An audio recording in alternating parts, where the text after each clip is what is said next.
Okay, settings on that are all screwed up. Live, 7,000 volts on the fence. I'm in truck jail, truck prison. All right, we could talk about it though, people. So here's what's going on today. Anybody that's got a Freightliner is going to be dealing with this. A lot of these sensors that will put you in truck prison, Guantanamo Bay, any state, and you can't get out. You're trapped, okay, for a minor infraction, and your truck is guilty of breaking down. It's what we got going on today, people. We're gonna talk about it. I'm getting out of truck jail. I've got bail money. I don't need bail money, people. I'm good. But, whoo, boy, howdy. We gotta talk about this. So, it'll take me a second to get hopped up into my truck. Man, let me set this here for a second. Okay, now, got this 80-pound freaking rucksack military bag. Just sit it here, and then let's talk. People, it gets kind of crazy when you do this. So, all right, look.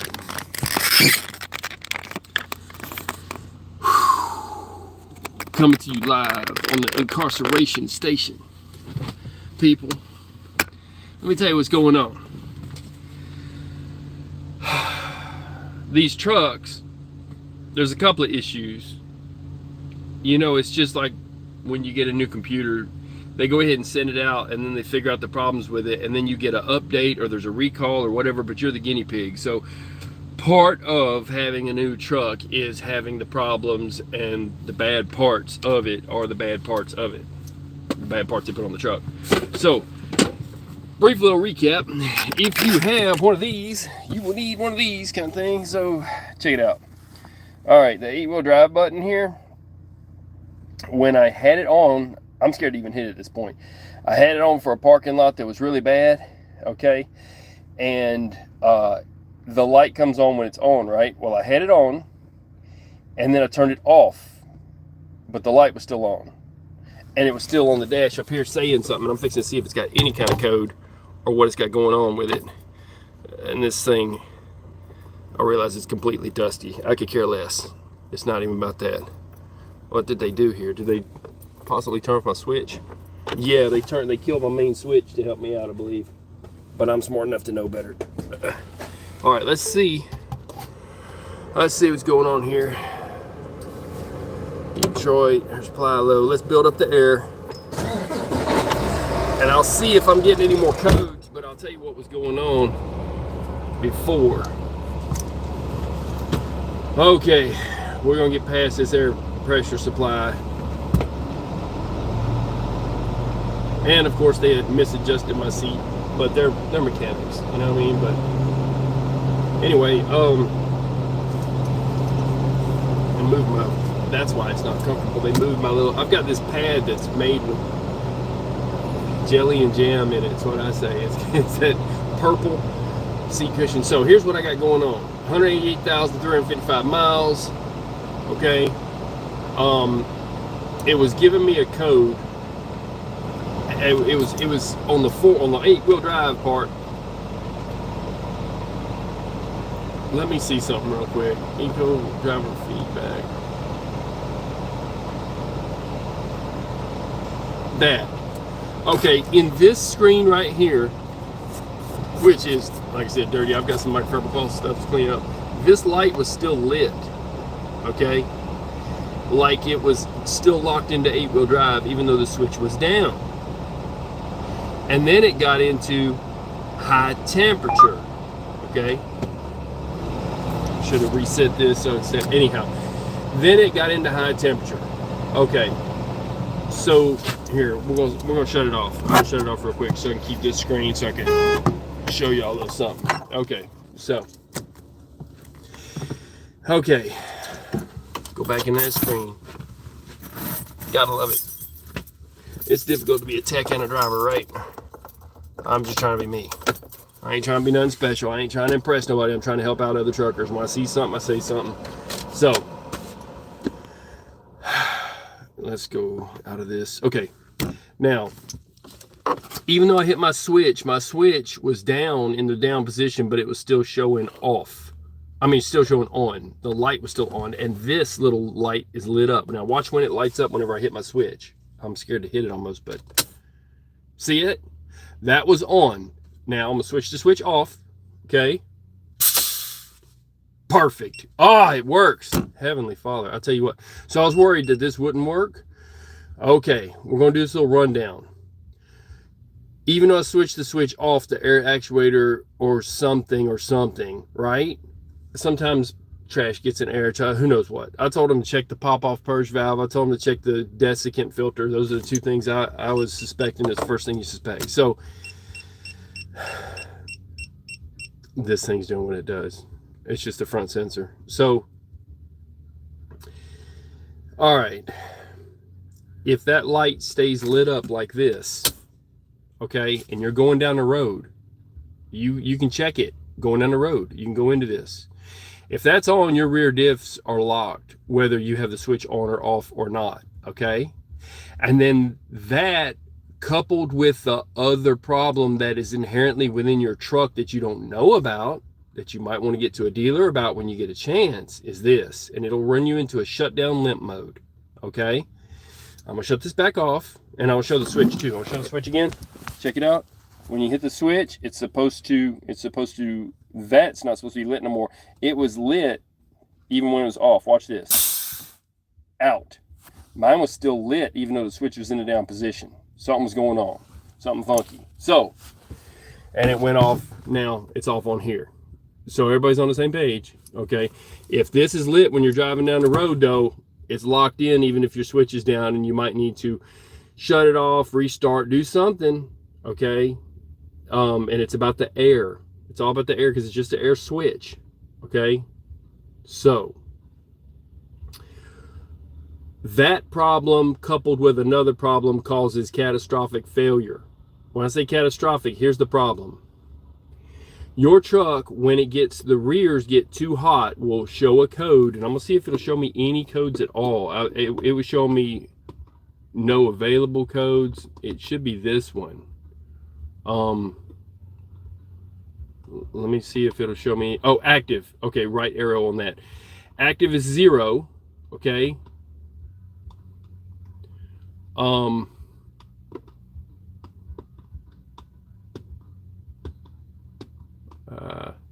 Yeah, and the XM radio, turn it down. Okay, so I can't go into it to show inactive codes, but it was showing active code. The active code it was showing, I wish I had videoed it then, was high temp or high rear diff temp. Now then it showed critical, and when it goes into critical, it can send you into a limp mode or shut you down. You got to stop on the side of the road thinking, what? Maybe I've got an oil leak in the rears. Maybe it's about to break them in half. Maybe I could break an axle, right? Maybe something could catastrophically fail like a seal because it gets too hot and then all the oil goes out and then it breaks. Okay, so you don't break an axle, you have to stop. But it's, the problem is they set the parameters too low. They said they're coming out of the factory with their parameters set too low. So in other words, somebody says it's hot outside and you're like, no, it's like 50 degrees outside. It's kind of cool. There's a breeze. It's not hot outside. Well, I'm saying it's hot outside, right? So your computer's saying the rears are too hot, but really they're within a perfectly good range that it's acceptable, but it could turn into shutdown limp mode. It could scare you. It could freak you out. But also the sensors are going bad in these trucks. So you got a sensor bad problem, and you got a low temperature set problem from the factory that they set them too low. And all these trucks are having this issue. And it'll throw up a code, and it'll be live. It'll say active. It'll say temperature is too high in the diffs. And then it says critical after this. It's really not all that hot, but it's for summertime driving, and it's okay to run 8-wheel drive if you needed to And if you left it on, it's not supposed to hurt. It's not supposed to get that hot. But mine was supposed to be off. There was a problem with the switch. So once we're on the same page about that, you may have a bad... The temperature sensors are going bad, and they're saying it's hot when it's not hot at all. The temperature setting in the computer had to be reconfigured and reflashed on mine to tell it it's okay to run that hot in the first place. And like I would run Lucas in it, but I think they said something about that it might even void the warranty, but I don't know if that's true. That was just a rumor I heard from one person that said they prefer not to add anything to it, so it'd be in warranty. So everything I'm doing is under warranty. I ain't trying to do nothing special, so I'm not adding Lucas right now, and it wasn't too hot except for the factory parameters. So I'm getting out of Guantanamo Bay truck prison. People, we got issues that ain't even issues. Just to cause stress, just to shut you down, just to make you have to bring it into the freaking shop. You got to go in. So when you get a chance, you might check into if your temperature sensors and your computer is flashed, or not flashed, it's whatever you want to call it, programmed in the first place. It's kind of like a flash.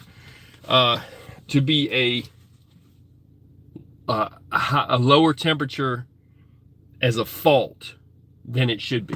So you want them to maybe change that so it don't freak you out, and so it don't cause you to be like me in truck jail. So I know that was helpful to somebody.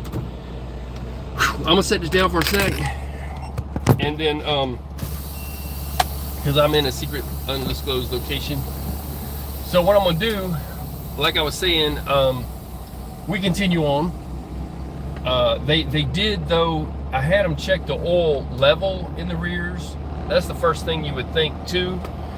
This is not something you go to Love's for, okay? This is not something you go to TA for. They have a purpose, they're good, but this is something you got to go to some type of a dealership for. And they already know about the recalls, and oh yeah, and by the way, there's this, but ask them what they did before you leave so that you don't go down the road. And if it is something where it's low on oil or whatever, and they didn't check it or something, you never know. If it wasn't in the notes, they won't do it. And then you're like, hey, this thing burned up, caught on fire side of the road, whatever, what's going on? And then they're asking you, and all you can say is, well, the mechanic said, no, everything's on the driver. You already know, if you are a driver, all responsibilities on the freaking driver all the time. So you have to know your stuff. You got to be up to snuff. You know, that's all there is to it. I'm gonna smoke a cigar here, and I'm gonna check. And if y'all make a comment, I'll see it.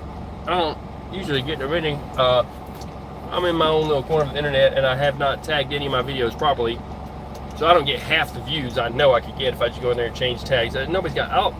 I'll get to a point where I have time. I'll be retired one day. I'll get a podcast. These will all blow up, I'm sure, because people see what I'm trying to do and how I'm helping. But I have a small following, and they do get in and out as they can, and I don't make notifications, oh, I'm going live in this and that little trucking stuff is live. That they do that. I don't do that. I try to make some kind of a label of it, what it is, and add to it. So yeah, I'm just gonna do a little hookup, get rolling. Everything was going to be great, man. Everything was going good, you know, and then it wasn't. So you never plan for it, but it never can. You know, it's always good to take a little bit of a break anyhow. Get a hotel room, get a hot tub or a hot bathtub, whatever, you know, and try to relax, even not knowing what's going on with your ride. So people, if you have this thing, it's so stupid simple. There's 4 or 5 different things they can fix, but it will get fixed. The sensors a lot of times are going out, and they're just going out, and people are having to have them changed. So they do. It's a good idea to call and see if they have the part in stock, or to let them know ahead of time that you're coming in, so they can order it for the next day, so you're not stuck for 2 days, right? And then there you go, you know. And this is gonna be the world's most perfect hook. thing. It's almost like I know what I'm doing, right? I used to do this for a living. So, if there's any questions, you can put them down below. I'm not saying I even know what my settings are. I don't know what's going on with that. We're gonna get on top of some stuff. Look here. Here's your view. Alright, people. So, just trying to make $1 today because I think I made 50 cents yesterday. That's how I do things. Try to make more today than I did yesterday. Do better, do good. Let me shut this thing down. But the gauges, I'm not getting any kind of a bad problem. The switch is working. It's operable. No more codes. I think they probably even deleted the old codes. Who knows? And the actual temp was within range. It was a little high, but it's supposed to be that so you can run 8-wheel drive in the summertime if you needed to. Okay, you know, like it's not just wintertime for snow. Sometimes it's mud. I don't know why my screen's doing that. Let me shut this truck off. See if it's maybe the shaking of the truck doing that. Who knows? Let's zoom out. Try that. Anyway, so it's not even supposed to be, I mean, it's not something that's a good idea to do if you don't need it. I don't recommend using 8-wheel drive. It's like a 4-wheel drive truck. Okay, you are wearing more, you are not going to get quite as good fuel mileage, and it's just not good unless you need it. Now on ice and snow, I'll run it, especially if you're doing something like riding on straight ice and straight snow, doing 35 mile an hour going from Kansas to Colorado, you know, I-70. Yeah, run it all, you know, run it the whole time. That guy just messed up my view. There we go. But if it's not necessary, don't use your 8-wheel drive. But I use it in every dirt parking lot, every this and that, especially when you're dropping a trailer, because when you come out from under it, then you're spinning one set of axles because they're not getting grip because you've dumped out the pressure from under the trailer. Then the frame jacks up real high to compensate. Your airbags are trying to compensate, and it thinks it still has to push up. And when the frame lifts up, one axle, 4 tires, is on the ground, and then one axle is not touching at all. And on any kind of a dirt or coming out of a dip or anything, sometimes on pavement, you'll be spinning a set of duals, and it's not good for the tires. It wears them out. You're not getting traction. You're like, man, I can't move. I'm giving it gas. You can rev it all day and sit there and barely touch and spin. So 8-wheel drive is good in a parking lot. But if that switch gets, you know, there, then you have to come here. You don't have any choice because you got to find out the root of the problem. So I just told y'all all the problems it could be. Either you get up under it first, or not up under it, but you look up under it with a flashlight, because that helps, and see if there's any kind of oil leak. If you're getting a high temperature, the first thing you're going to think is, well, you know, maybe I've got an oil seal, hub seal, inner or outer, or the pumpkin on the back has got a flat seal that's leaking, or at the front, the crush seal at the drive shaft, whatever you want to call it. Okay? Any kind of leak is a problem. If you're low on fluid, you're going to get high temp. That's the first thing, is mechanical things. Then you start thinking computer things. But with these trucks, I'm telling you, they all are having the computer problem.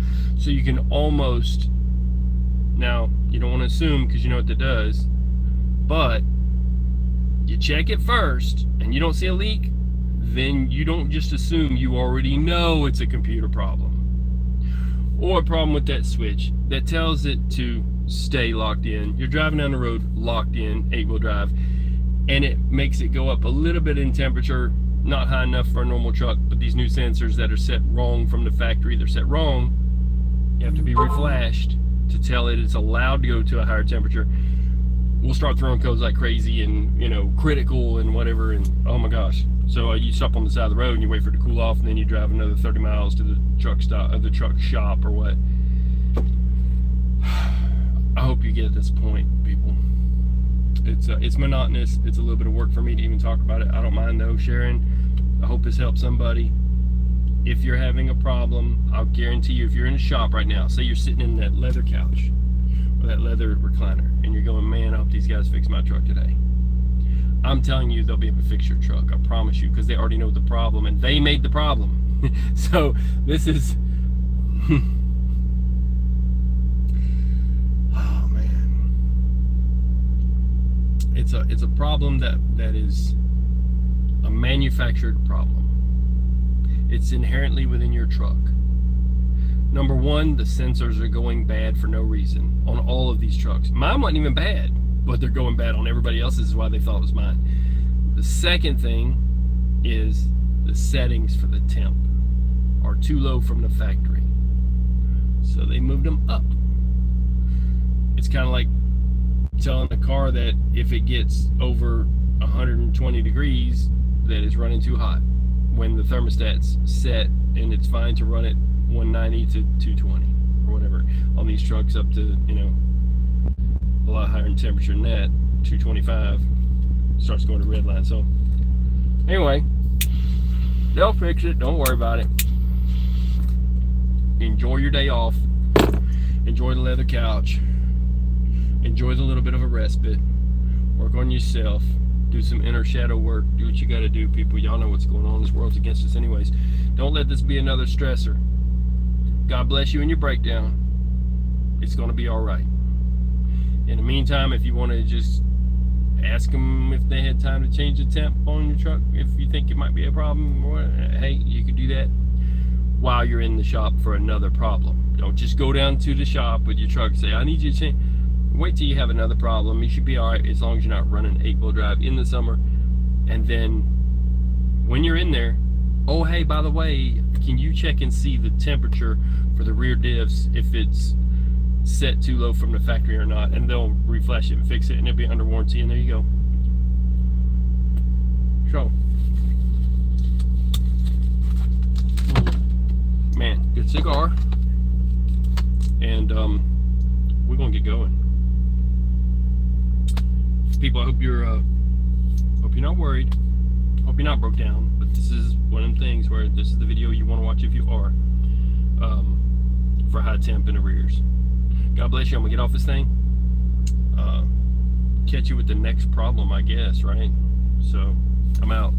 Peace.